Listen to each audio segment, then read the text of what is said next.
Now I'm just kind of going to jump to the point since we talked briefly. Talk briefly about how were you scared? Were you terrified towards the end of this relationship? What was your feeling? Toward the end, it was quite. You never knew what was going to set him off. One minute he was happy, laughing, fine. The next minute, he's looking at you evil, and he's just out there. He had just that way about making you very uncomfortable. Your skin crawl. It was really creepy. Take me to that night in June. I know I'm skipping, so please forgive me. What, you guys had an argument, and then how did the violence start? We had been arguing pretty much off and on all day. It started at 5:30 in the morning when I got up to go to work. I mean, it was just, he expected everything handed to him.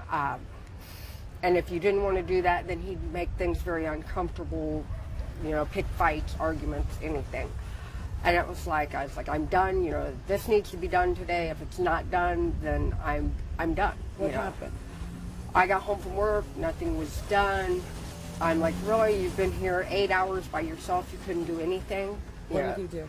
And he starts screaming at me. It was like, I'm like, no, I'm done. Just go. I'm done. I have no use for you anymore. I said, you need to go. I said, you make my kids uncomfortable. You make me uncomfortable. When did the violence, what did he do? He grabbed you? What did he do? Actually, it didn't get violent until we went to bed. Okay, then what happened when you went to bed? We went to bed, and he looked at me, and he's like, well, I don't know why you're so mad at me. I said, I'm mad at you because you do nothing and you expect everything. When did he get violent? Show me what he did to you. I started to get into bed, and he grabbed me and he flipped me over the end of the bed, and I put my hands up like this, and he punched me, and he broke my hand. When he punched me, he broke my hand. He had choked me. I had bruises down my face. Sat there, and then he just stopped. He's like, well, if you wouldn't have put your hands over your face, I wouldn't have punched you. Then what happened? Then he locked you in the then we were sitting there, and I looked at my hand, and I had this huge knot on my hand, and I was like, you broke my hand. I said, how am I going to go to work? How am I going to pay the bills? You broke my hand. I need my hand to work.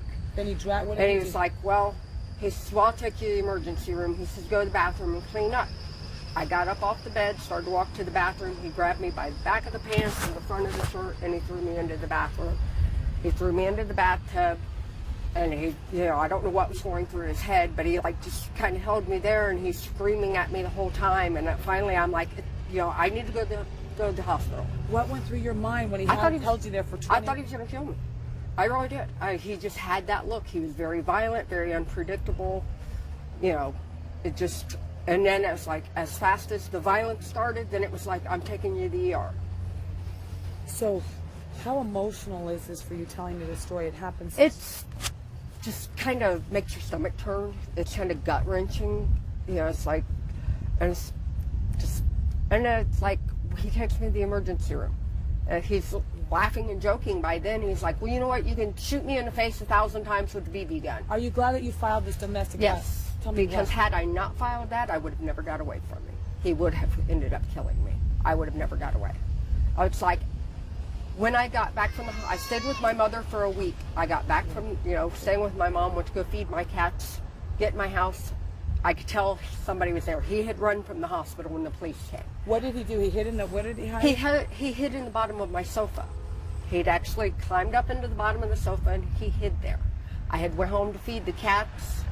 Things weren't right. The toilet seat was up. Food was not where it should have been. How chilling is that he was It's very chilling because it just, you never know.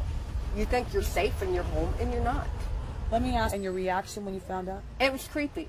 I'm thinking, it could have been me because he had held me. He had strangled me. He had hit me. He had threatened me.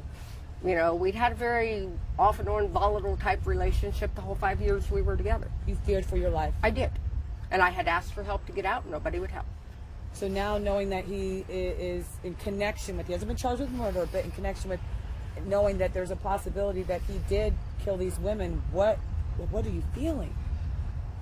I feel bad for them, but I'm glad that I was able to get away when I did, and I was glad that when I did file the domestic charges, that the judge did listen after I had repeatedly asked him, keep him there, because people I knew had been locked up with him when he first went, and he told them he would come back to get me. So, it's just, I know had I not filed the charges, had he not set the 180 days in jail and not moved to Mansfield, I would have probably been one of them that they found. How do you keep your composure and everything telling me this? How are you not breaking down knowing, and again, he hasn't been charged, but knowing, you just said you could have. It's still shock. It's still a matter of being in shock over the fact that, one, I dated somebody that possibly killed 3 people, maybe more. You know, you don't know. Could be more. And knowing that had I not got away, it could have very well been me. So it's just a matter of shock. Knowing I had kids in the house around him, and if it wasn't me, it could have been them. So it's Why did creepy. you feel the? People need to know that he's not the boy next door, like the article that was on Facebook. Someone described him as the boy next door. He's not the boy next door.